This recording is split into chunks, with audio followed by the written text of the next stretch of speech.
Good evening, everyone. This is Steve Ward with Doc Doubt. Thanks so much for joining us tonight. You can find me on YouTube, Instagram, Facebook, and TikTok. Just search for Doc Doubt Official all together. You can also visit the website, docdoubt.org. Feel free to email me anytime, steve@docdoubt.org, and I'd be happy to write you back. Have an exciting program planned for tonight. And if you've been with us on the channel, I've been talking about transgender ideology for the past several broadcasts, specifically trying to summarize the postmodern ideology that's really embedded in the transgender movement and discussing that from a Christian perspective, also taking a look at some of the more atheistic elements of the ideology, and then transitioning into the medical aspects of what's happening.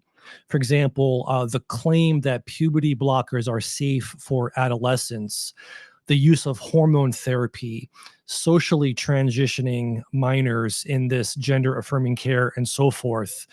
We've taken a look at some of the medical studies and the journals and literature that's being promoted by transgender activists, and just tried to illustrate some of the flaws in the methodology and the conclusions that we hear so loudly in the culture today.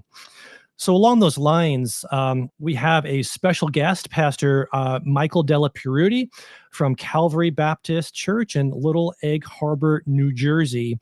And the reason I asked Pastor Mike to join us is because he wrote a fantastic book that I'd like to let you know about. I have it here on the screen. I got my copy on Amazon. It's called The Danger of Puberty Suppression: An Ethical Evaluation of Suppressing Puberty in Gender-Dysphoric Children from a Christian Perspective. And I got to be honest, everybody, I've done a lot of reading and research and homework on this issue, but I think Pastor Mike has captured it really phenomenally with the very relevant medical resources discussing, taking a snapshot of where this ideology is in our culture, but even more importantly, raising some of the important ethical considerations, and just from a pastor's heart, discussing this topic in a way that I found to be super helpful. This was written back in 2019, which feels like a while ago now, but a lot has changed, as you all know, in the culture. But check out the book. I highly recommend it. Again, it's called The Danger of Puberty Suppression by Pastor Michael Dellaperute of Calvary Baptist in Little Egg Harbor, New Jersey. You may have noticed that the transgender movement has become quite aggressive, especially politically, to the point where psychologists, counselors, and medical professionals are prohibited to provide mental health resources to people that might contradict the notion of gender affirming care. You might have heard the term conversion therapy. That's actually a political term. It's not a medical term. So all therapy, technically speaking, is conversion therapy, so to speak, as it's defined in the culture, meaning that we help people reframe their thinking and take on a different perspective of what they're experiencing in their life. We're not talking about spiritual conversion in this sense, but in the EU, in Canada, and in several states, even here in the US, conversion therapy, as that term is being used, is now actually banned. And practitioners can face fines, loss of license, possible future imprisonment, and so forth. So this is, it's a free speech issue, it's a religious issue, it's a cultural issue. This is just huge. And I think we have to try to talk about this more as a church community. So I'll bring on Pastor Mike here in a moment. But, when I read the book, I actually felt a little bit embarrassed, if you will. And what I mean by that is, man, where are the Christian physicians who should have written such a book? Now, I'm glad Pastor Mike did. I'm thrilled and thankful, but it's been really eye-opening to me working in healthcare to see such a silencing of medical professionals who are even Christians, who just are not speaking about this and who really should have the loudest voice. And likewise, many churches, if I could just paint a broad stereotype with a broad brush, I think the church is largely too silent about this issue as well. We have a huge need, and people just like anybody who comes into the church need the Lord, need the gospel, and need to be surrounded by people who are going to love them. And I think if you check out the book and in our conversation, I think you'll get a feel for Pastor Mike and just his heart for trying to have some outreach in this area. So let's bring on Pastor Mike and we can chat a little bit. And, thanks again for being with us here tonight. Well, thanks for having me. I really appreciate it. And I really appreciate you mentioning the book. When I wrote it years ago, I had guys like you in mind and others like parents or pastors like me who were asking questions like, we have this history or in my practice who is questioning their gender and is considering, their gender nonconforming or their gender dysphoric, and they want to transition to an alternate gender. Is it right? Is it safe? Is it ethical? So hopefully this is going to help answer some of those questions. Yeah, no, absolutely. And I can tell you, having gone through, the pandemic and just in general for docs, it's not as easy as you might think to get good, reliable resources. It's really not. You're busy with a practice. You guys in full-time ministry Yeah. are preparing messages and running the show and also your pastorship responsibilities for the people. To really feel like you have to second guess what you hear or what you read in the medical literature and unravel biases it's challenging. It's really difficult to know where the reliable sources are. So I really do appreciate how you put this together.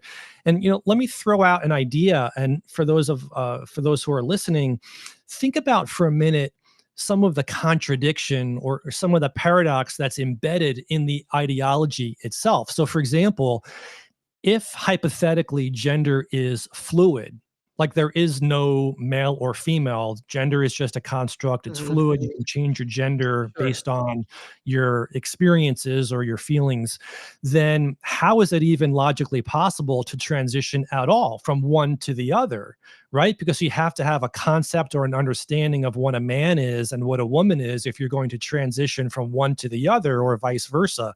So really the whole ideology is self-defeating. And I think we, just kind of lose sight of that a little bit and get wrapped up in a lot of the change in terminology without reflecting on the fact that, this is just not something that's possible philosophically or on a spiritual basis as created in God's image or scientifically, biologically speaking. So it just, falls flat in a lot of different ways. Some of the more progressive thinkers out there are writing about that very topic Yeah. from the other side. The Mhm, idea of omnigender, that we're going to go beyond gender, which mhm, mhm. when you, as a Christian, you look at the world through a biblical lens where scripture explains that if God created man, Adam, in his image, he created a male one and a female one, male and female, each bearing the image of God. Yeah. God created gender. God created human sexuality, and we're twisting, or I should we, human beings are now twisting this whole idea of the image of God Yeah. by twisting this concept of gender. And Yeah. when in your introduction with postmodern deconstruction, you nailed it. That's exactly what's going on. It's confusing, and Mhm. you're seeing the result of that. And a lot of confused kids saying, "What am I? Am I a boy? Am I a girl? Am I Yeah. something in between? And how do I express that?" You know, Mhm. if you can go beyond male and female and create multiple genders, you've immediately undermined heteronormative or biblical sexual ethic, Mhm. because God created male and female for each other Yeah. and brought the two together and said, "What God's joined together, let not man separate." Well, if we've got three genders or four genders, then there's that is completely undermined, and Yeah. that's the goal: deconstruct, undermine, and cause confusion here. So Yeah. hopefully the book and hopefully your podcast and some others who are speaking out will do it and will do so in love. Right. Our goal here isn't to look at the transgender community as the enemy, but to look at them as a mission field. They need Yeah, Christ. We have the gospel. That's the solution. that's right. Yeah, couldn't agree more. I like that aspect too, just coming from a pastor's heart, the aspect of we need to love others and have compassion. And I think the word compassion has really been redefined and twisted a bit in the sense that if you love someone and have compassion, you really have a moral obligation to tell that person the truth and to share the truth with them. And as we redefine compassion as help somebody be happy in their feelings and withhold the truth and just affirm them along this thought process, we're really doing harm. And I think we lose sight of that so much, but I think you highlighted that really well in the book. And here's another thought. What I see within the scientific disciplines is bias among the scientists and researchers who are actually doing the research. So a lot of it is coming out of atheism. So for example, if you look at, Big Bang and origins and cosmology, we know, for example, that there was a beginning. That's really not controversial, but if you're an atheist, you look at that fact and you have to do away with this notion of a beginning out of nothing. So you create alternative theories like multiverses, like quantum fields that spontaneously generated the universe and so forth.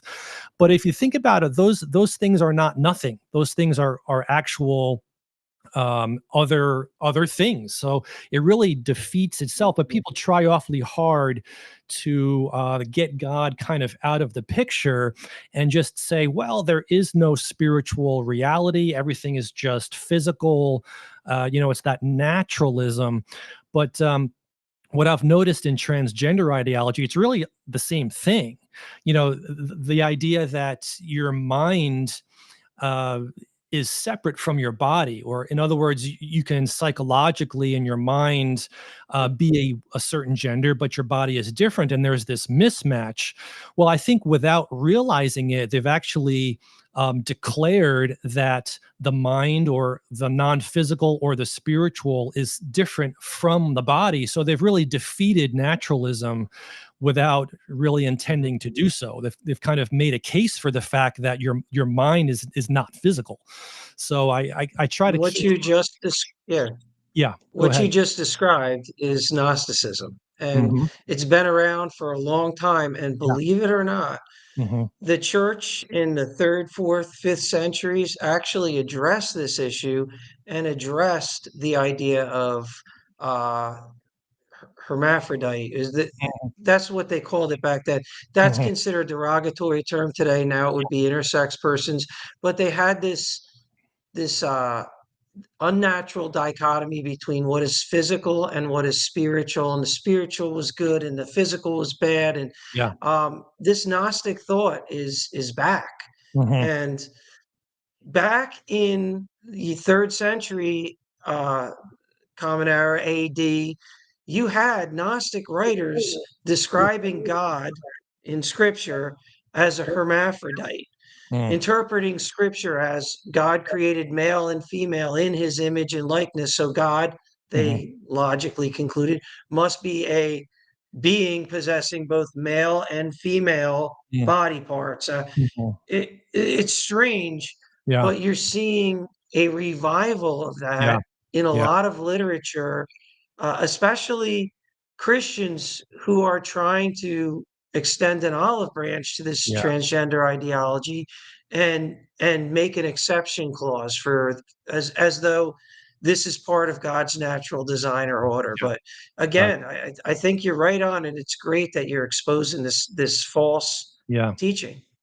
Yeah, it's fascinating. I hadn't thought about the Gnostic connection, but so much of what we think is progressive or modern is really just kind of a rehashing of, the ancient deceptions that are out there. So, no, that's a great thought about the Gnosticism. I'd like to, read up on that a little bit more. Um, you know, I had an experience with a patient. This is going back several years when I was living elsewhere, but there was a biologic woman who I was caring for. It came into the office for a simple matter. I think it was a sinus infection or whatever it was, something easy.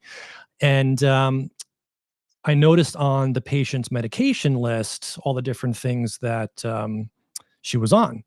And one of them was a high dose testosterone.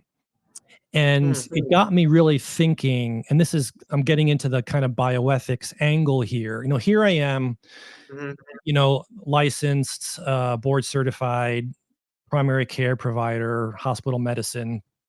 So I'm responsible at some level for this patient's care and their outcome, right? So I'm looking yeah, through the chart. I'm trying to understand everything that's going on here. This is a quick, 10-minute visit the way unfortunately primary care is set up today with time pressures mm, and whatnot. So I'm doing the best I can.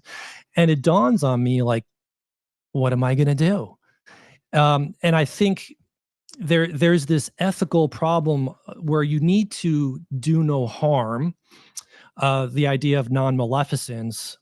Then there's the idea of what do you share with the patient, and how do you really reconcile that as somebody who is going to send this person out the door? Do I raise this issue? Do I explain or probe and ask some questions, such as, are you aware of some of the, potential side effects, long-term consequences? mhm, What's going on with this issue? How have you been prescribed this, and what's your understanding of the rationale, the indications, the reasons, the risks, and so forth? So it blows up into this huge discussion, and even possible liabilities for somebody who comes across an individual for some other reason, but I'm still responsible if I notice a potential issue and am silent. Then you can potentially be complicit in that patient's poor outcome. So this raises a whole host of issues. So what really has bothered me about the transgender ideology and how forceful this has become, even within healthcare, is some of the of what is being promoted as science. So, for example, the claim, like you mentioned in the book, that puberty blockers are reversible. We know that is mm, not true. I mean, now a medication will mhm, wear off, yes, like any medication wears off, but that doesn't mean the effects are reversible. And if you take a look at the adolescent brain, for example, during the process of puberty, as you know, there's a lot of growth and development and maturation, and there's brain development that's dependent on estrogen and testosterone and whatnot. So if you block that process, that is not reversible, because after puberty, the window has closed. The same thing is true for bone development. We're giving kids osteoporosis now, and fractures, vertebral fractures, hip fractures, in 14-year-olds because they're on puberty blockers. And that doesn't get better by giving them estrogen later in life, because there's a window of opportunity for bone growth, for brain development in puberty, that is God designed. But after puberty, later in life, the window is shut. You can't reverse those effects. So the claim that, puberty blockers are reversible is completely false. And we know this in neuroscience. It's not controversial, if you are fair to the real science, the real research, and are unbiased and objective in your interpretation. But I see a hijacking of the medical profession by an ideology. It's just bothersome to me, and has just really raised this, in my own mind. Like, what am I going to do? How am I going to practice? In under these circumstances. So I'd love to just hear your response on some of that. Sure, it's the reason why I wrote this and that I've spoken out publicly at our local Yeah. high school. We are in New Jersey, obviously, like Connecticut, it's a very progressive area, and our school is on the cutting edge of everything LGBTQ. And again, Yeah. they're not the enemy, they're the mission field, but to indoctrinate young children with this ideology is dangerous. So When I first was exposed to this, I started this journey when someone asked me to check this because they thought it was fake news. Uh, Yeah. Back in 2015, 2016, kids as young as 8 years old being prescribed puberty blockers. I doubted it as well. And the more research I did, the more I realized this is actually happening. And what I do in the Yeah. book is I just try and lay it out. Here are the facts. Chemically, there's three phases to puberty. First thing that happens is your body changes from childhood to adulthood, is Mm. you release androgens sometime around 8 to 10 years old. It's what makes you Yeah. oily skin, you start to sweat, smell funny. And that's phase one. Phase two of puberty is when GnRH, gonadotrophin releasing hormone, which is Yeah. released, it affects the pituitary gland and it stimulates it to release two other hormones. We call them tropic hormones because they turn on. They're called luteinizing hormone and follicle Mhm. stimulating hormone. Yeah. And what it is the hypothalamus in your brain Mm. releases bursts of GnRH. So it fluctuates in your blood level, high, low, high, low. It causes the male and female reproductive organs to mature. And that's normally what we think of with puberty. Third phase of puberty is human growth hormone, human growth hormone. So Mm. you've got that coming along, usually a little bit later in larger bursts. So those are the three phases. Now, there is an actual medical condition I'm sure you're aware of called precocious puberty. That's Right. when, imagine, if your listeners can, imagine a Mm. 4-year-old girl who gets her period. Something's wrong with that young lady. And Mhm. kids with precocious puberty suffer real serious side effects. Not only are most of them sterile, they experience stunted growth and much shorter lifespans. So, puberty blockers were developed. What a puberty blocker is basically it's synthetic GnRH. So remember how I said those bursts released from the Yeah. hypothalamus stimulate the pituitary gland? Well, by Mhm. giving high levels of synthetic GnRH, what it does is it essentially turns off the pituitary gland. So for Yeah. a kid with precocious puberty, this is great. What doctors do is they start giving them these synthetic hormones until the normal age for puberty comes. They stop the hormones, normal puberty occurs, and a lot of these kids can now live normal lives, grow to healthy heights, and even bear Mhm. children. So they're wonderful. The Mhm. problem is ethical sleight of hand when you talk about things being hijacked. Anyone who says puberty blockers are safe, medically necessary, tested, reversible, every single test only applies to children with precocious puberty. It does not apply to otherwise physically healthy, gender dysphoric, or gender nonconforming children. So when you Right. give puberty blockers to an otherwise healthy 12-year-old, you actually interfere with the normal development of the body. The long term effects are completely unknown, although we're Mhm. starting to see that first generation have the severe medical Yeah. side effects that you mentioned. Yes. So that's what Absolutely. caused me to write. I get upset when I read this because Yeah. either A, kids, this is an off label use, it's non FDA Mhm. approved, and Mhm. kids are either being tested, which is not right, not ethical, or some are prescribing this knowing full well what they're doing.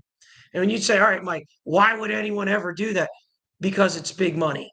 And that Yeah. really bothers me. When you add Mhm. up, and I think I do this in a book, when you add Yeah. up the cost of puberty suppressors and cross sex hormones like estrogen or testosterone, which are a whole nother animal, and then Mhm. all the various top surgeries, bottom Yeah. surgeries, various stages of transition that include social transition and counseling, you're looking at an average of 250 to $500,000 per child. And the younger you Yeah. get the child, the more money Mm. that child is worth. And it bothers me. I don't think It's these decisions unbelievable. should be made based on financial reasons. So that's part of the reason why I wrote the book. I knew I was going to get some flack for doing it. I don't care. It's out Yeah. there. Most of the people who are advocates of puberty suppression or, trans kids, their jobs depend on it. And that's a Mhm. problem. It's a big problem. No, you're absolutely right. I couldn't agree more. So I sat in on a conference once, and there was an endocrinologist there who is really embedded in this ideology. And Mhm. the comments were, well, if you have a woman who wants to transition to a man and you give that woman high doses of testosterone, yeah, we're going to give that woman higher blood pressure, increased risk of hypertension, cardiovascular risks, stroke, diabetes, all kinds of issues. But the attitude was, well, that's okay because this is now a man, so she should have a man's problems. And since a man has higher rates of those things genetically, it's considered acceptable to now give a woman those same problems because after all, this is now a man. So, that's how extreme the ideology has become where, I mean, they're well aware of the medical risks, but there's Mhm. this looking away because they believe so strongly that the transition is real. It's like a man who transitions to a woman given high doses of estrogen and then gets breast cancer or blood Mhm. clots or some of the other things. Like, well, it's a woman now. So, of course, they're going to have higher rates of breast cancer. Who cares? So it's that kind of a thing. Which is, obviously a major, ethical violation. But no, I think it's really takes your breath away, when you really get into what's going on. Yeah. Um, the public school system around the country, the government, and certain medical professionals, honestly, what they're doing is they're practicing psychiatry without a license. If you Mhm. think about it, there's profound underlying mental health issues. There's often trauma history. There's significant anxiety, depression disorders that lead to gender dysphoria as a symptom. So, but the treatment being offered in the gender affirming care is the puberty blockers and hormones and surgery, which doesn't address the underlying mental health disorder. So, you actually have the government and you have schools and you have specialists who are not specialized in mental health providing alternative treatments or forcing a certain medical care. Uh, they're essentially practicing medicine incorrectly, and they're really not authorized to do so. So there's just all kinds of stuff going on. But anyway, I wanted to highlight some of the other things that I really liked about the book. So I really liked how you highlighted the bioethics, so the non-maleficence, the idea of autonomy. That's really, I think, coming to a head now, where we have people who are Mhm. trying to figure out creative ways to consent children, to allow a child to provide consent without their parents' involvement. So this is going on often behind closed doors to try to figure out how to do that. Um, Yeah, I mean, there was for 3,000 years, the governing ethic was first do no yeah. harm. That's all changed. Now it's autonomy, patients' rights. If I go into your office as an endocrinologist and I say, I, a man, feel like a woman, I Mhm. demand you prescribe estrogen for me, then the argument is you are morally obligated as a doctor to give me what I Yeah. think I want or I deserve or I need. That's not how we do medicine Mhm. because in so doing, you're causing me That's harm. right.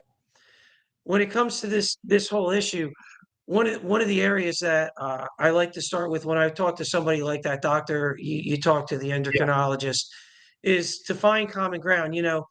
We may be approaching it from different angles, but we're both trying to do the same thing. We're both trying to help the Mhm. person. The way they're approaching it is your body and your mind aren't aligning, so we're trying to change your body to match your mind. Where from a biblical perspective, you look at Romans 12, 1 and 2, we're trying to renew your Hmm. mind so that you accept the body God made you with. Hmm.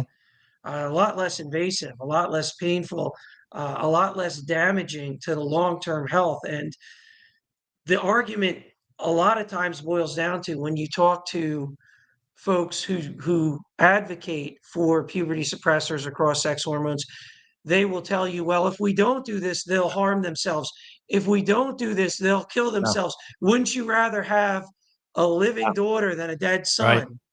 But what they're not telling you is, even after they get everything that they're asking for, even after every autonomous demand is met and they're given puberty suppressors, crop surgeries, bottom surgeries, affirmation, a new name, you name, even after that, the suicide rate is just as high Yeah. or even higher in some Right. cases. It's not Yeah. helping. It's not, it doesn't work, and that I think is just evidence that, treating the body when the problem is the mind, as you said, that we need to address the underlying mental health disorder and reframe the mind. No, absolutely. Yeah, there was a study out of Sweden that looked at this. It followed people who had transitioned out, and starting at 10, 11 years or so after their transition, the suicide rates were just as high, 19 times the general Yep. population, but all-cause mortality, increased rates of psychiatric hospitalizations and whatnot was all the same, you know? Yeah. So, you're right. No, it's not effective. No. Um, And then there's the whole concept of desistance that never comes into play, especially mhm, if you listen, if you're a mom or dad and you have a child who's gender nonconforming, please listen to this if you don't hear anything else I say, because statistically they know this. If you have a little boy who thinks he's a little girl and you just leave that child alone, the statistics vary a little depending on which statistics you want to look at. Even if you look at statistics from the other side, in mhm, 80% of the cases, some would say as high as 96 to 98, but in 80% of the cases, minimum, if you just leave that child alone, the gender dysphoria will resolve naturally. They'll outgrow it. Okay, that's just one approach. Now, yeah, the only times where the desistance levels drop is when affirmation is brought in. When, if you have a parent whose mhm, son believes he's a girl and that parent affirms the child, allows them to continually dress as a girl, change their name to a girl's name, the more affirmation that child is given, the lower the desistance rate. Shockingly, in the very limited amount of studies that have been done, when that child is given puberty suppressors, the desistance rates disappear altogether. mhm, It sends the child down a self-affirming path toward gender transition. mhm. So this is another real troubling issue. They know desistance is real, but it's the best kept secret in the transgender issue. It is. You're absolutely right. If those statistics you quoted are absolutely correct, I've seen the same data.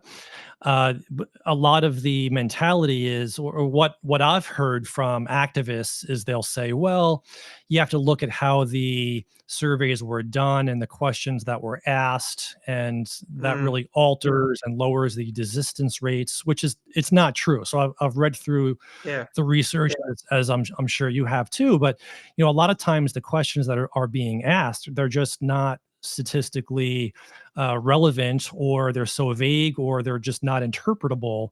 So it's a tough issue. But I agree with you. The best care is to let love that child, and Mhm.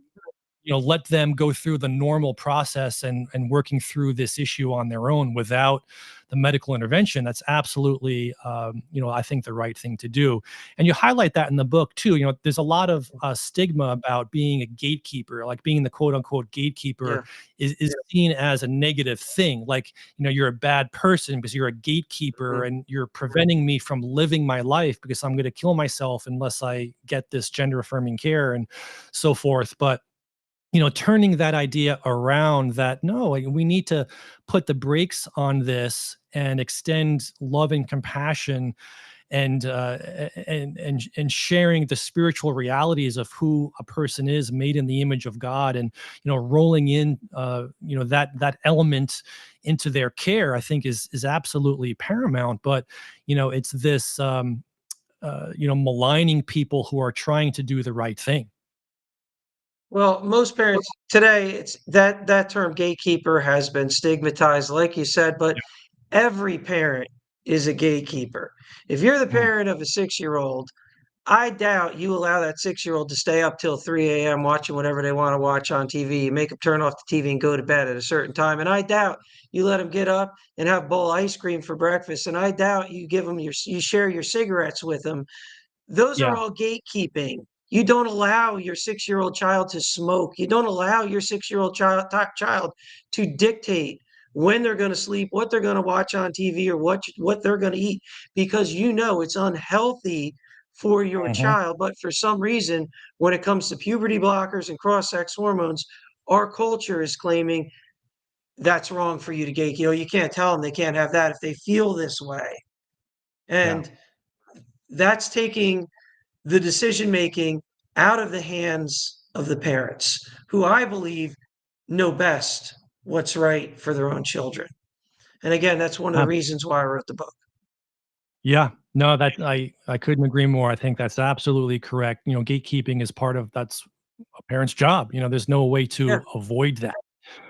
Um, what do we do? So within the context of the church, I Yeah. think talking around this issue with other believers, um, I think we often get into that mindset.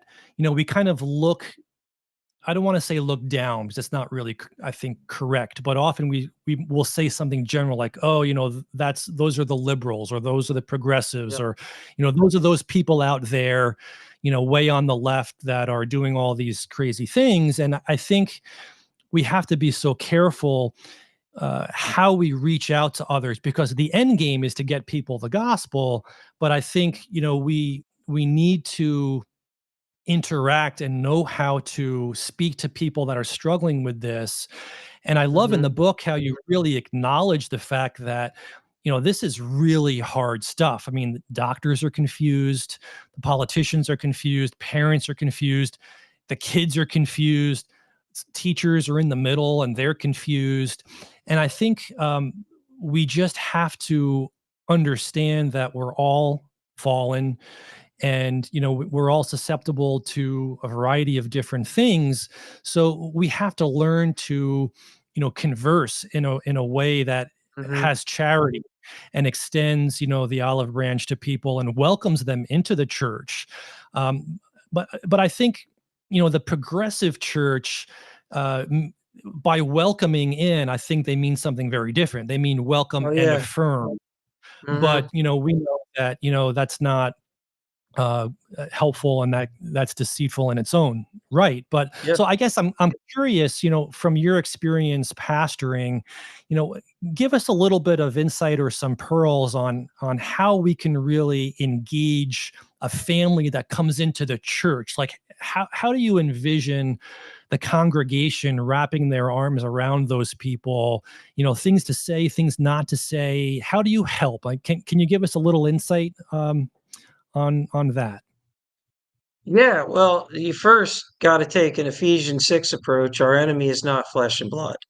Okay. And, Mm, and second, you got to start with prayer. And I mentioned that in the book too, because yes, we're dealing with spiritual forces.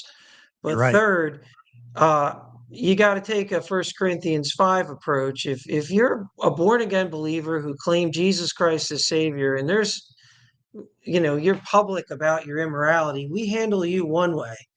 If you're an unbeliever searching for God, we should expect immorality. Mm, I mean, you don't mhm, clean mm, up and then come to Christ. You come to mhm, Christ and he washes you. So that's the idea. When people come in, the church needs to treat them like human beings, hurting yeah, human beings whose struggle mhm, might be a little bit different than yours or mine. If mhm, in a mhm, church, and I mean, this is where I would say, if you're a pastor, you should probably listen real close to the next minute or two, because first of all, your church has to start to think through some of these issues because our church has already encountered it. Yeah. When you have, say, a 13-year-old boy who thinks he's a girl as a family in the church, the worst thing you or your church could do is turn your back on that child or that family. Right. That's basically they're going to go look for help in community somewhere else. You need to continue to make sure they know Christ loves them and that you can work through these things with them. Ideally, if you can partner that young man up with a mature believer who's of the same gender, who will Yep. help this young man realize just because you may like things that are different than a typical male doesn't mean that you're really a female in a male's Yeah. body. All males are male, but all males are not the same. Some are great Yeah. athletes, others are great cooks. And Yeah. you could be a male and have a great eye for detail or love art or music. That doesn't make you a female on the inside. And finding someone who can help you work out these ideas, or especially with young girls, what they're finding is a lot of preteen girls who are gender Yep. dysphoric, meaning they think they're males, are actually scoring very on the high functioning end of the autism spectrum because Yeah. they're very concrete thinkers. And they think, Mhm. I like pants, I like sports, I like my friends are all guys, I must be a guy. And society comes along and affirms them. And now you have a real problem. And as a church, you're only going to compound that by saying, well, if that's how you think, you get out of here. We have no room for you. What you Yeah. need to do is Yeah. make sure we do have room for you and we do love you. And we are going to have somebody or a group pray for you, come alongside of you, help you go out of their way to make sure you Mhm. know every time you step in here that this is a place for you without affirming these false Mhm. beliefs. Also, it was very important for us, just sometimes form follows function. We were doing some renovations and we decided, the question came up, well, what are you going to do if, somebody is seeking the Lord, but they're an adult, male to female, transgender? I mean, what restroom do you let them use? That's the $1 million question, right? Mhm. So one of the things we did was we were intentional about single restrooms, male, Yes. female, family restroom, doesn't matter. Smart. And when the issue has come up, we just ask, hey, there's restrooms for you here. And you know what?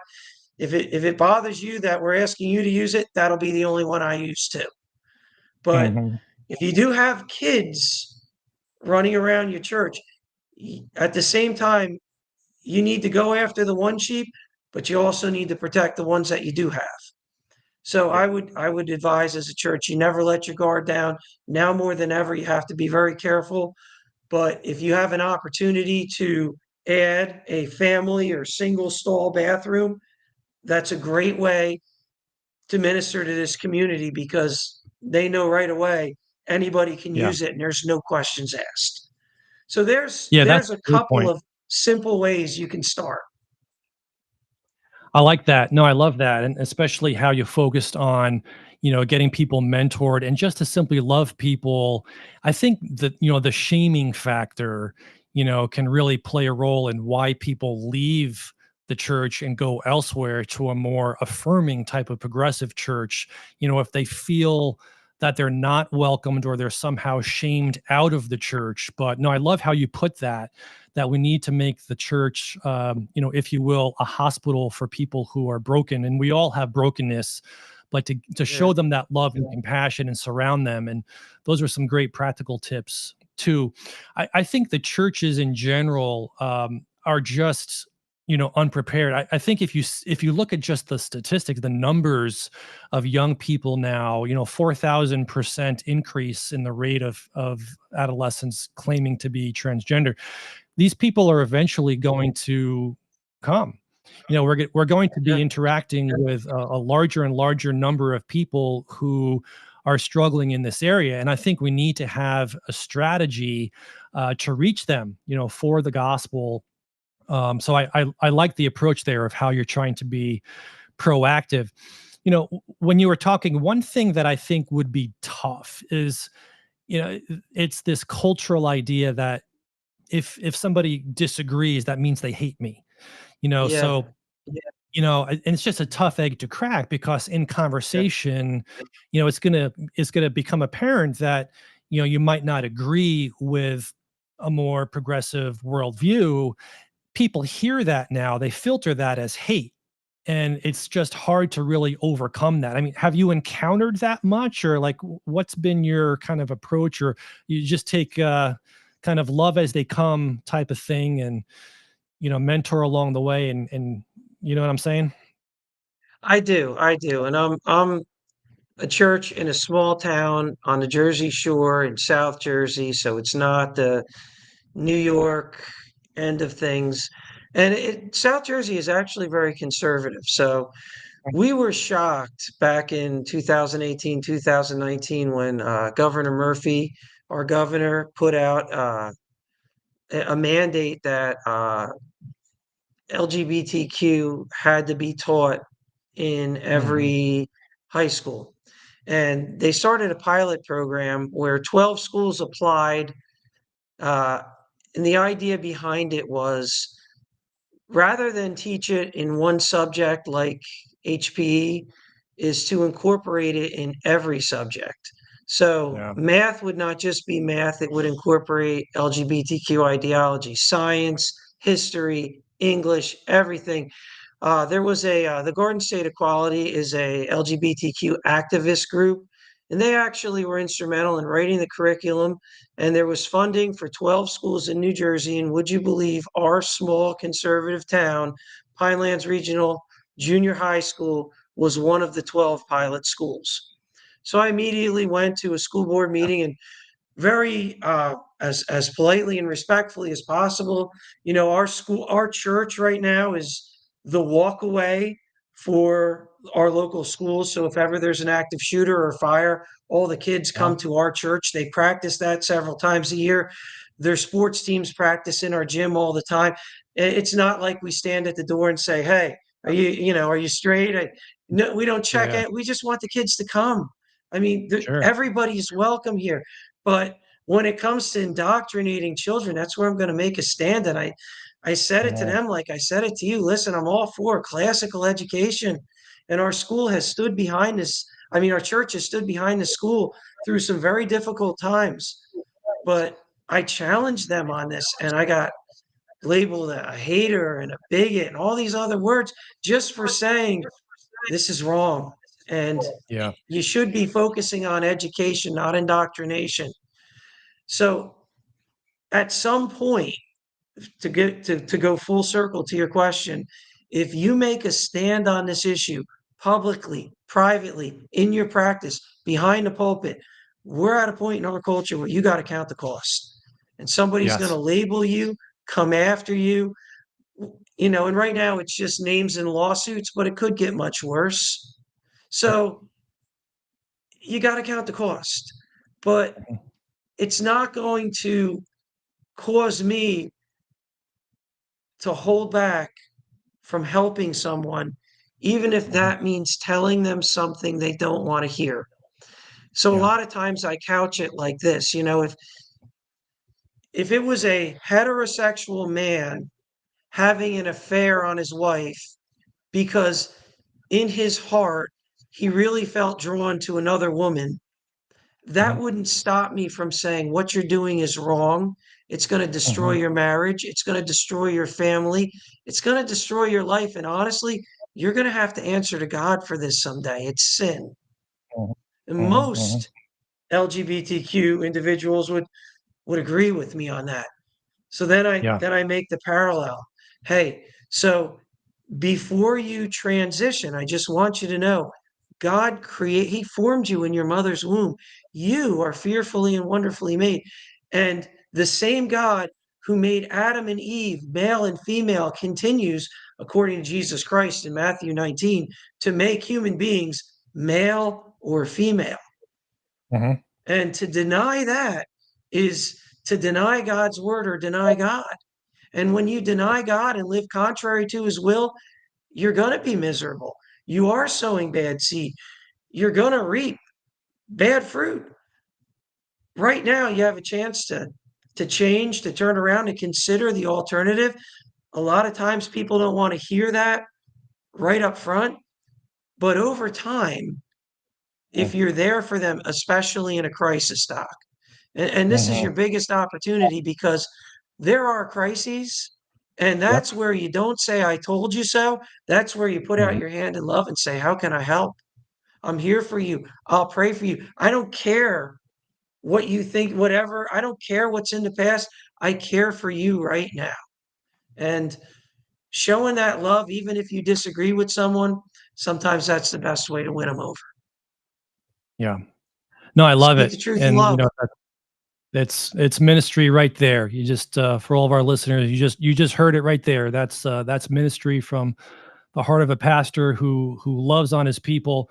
Um, it's I wanted to just close with this for a moment. So often, when I'm talking about this issue with church friends around the country, and often what I hear is, well, the church really should not be involved in politics. Something along those lines. Like, we should just, Yeah, it's the end times, and we know that the world is going to get worse, etc. So we need to be faithful to the gospel, which of course is true, and we need to just pray, which, it's always good to pray. I agree with that. yeah. But, this whole idea that the church should kind of just run and hide and just hunker down in a corner and pray, to me feels like a cop out. Now, and I'm not suggesting church should be picketing at the state capitol. I understand that's not, that's the other extreme. But, Mhm. I still think that to be salt and light in this world is going to require, just by Yeah. definition, that we stand for the truth when it's unpopular, when there's going to be a cost. And I just think that that's what the Christians should do. But that doesn't seem to be the mentality by and large anyway. No, So, you're almost shamed for doing it sometimes, yeah, Dr. Ward. But it's a good thing guys like William Wilberforce didn't have that mindset, or right. slavery might not have ended. These aren't political issues. These are biblical or moral issues. They just happen to Mm. be being encapsulated into laws right now. But whenever there's a biblical moral issue, whether it's abortion, euthanasia, legalization of drugs, or in this case, LGBTQ, these are issues the church is mandated to speak out Yeah, against. that's right. If we don't, who I will? agree. That's right. There's no, but who's going to do it? I think of the Bill of Rights and religious liberty and freedom of speech, and you know, it was the Christian worldview that played a large role in the founding of our country and in the revolution. So, to say we shouldn't be involved in politics, we wouldn't be here unless the church was involved in politics. Um, Oh, but I really appreciate the conversation. You've given just a wonderful insight, and I really appreciate all that you've done with your book. And for our listeners there, once again, here's the copy that I got of the book, The Danger of Puberty Suppression, an ethical evaluation of suppressing puberty in gender-dysphoric children from a Christian perspective, by Pastor Michael Dellaperute from New Jersey, who's with us. Thank you so much. It's been, humbling to me and an honor. And thank you for your work on this. I think Christian doctors should have done it, but I'm glad you did it. but let's work but thank together you. on something in the future. All right. Right. Yeah. Yeah. So, keep up the good work and all that you do for the ministry. It really means a lot. It helped me in my research quite a bit. There was just so much right there at my fingertips to help me out and point me in the right direction with things. So it was very meaningful. So thanks again for being with us, and have a great rest of the night. Thank you, Doc. Have a great night. Yeah. You too. Take care.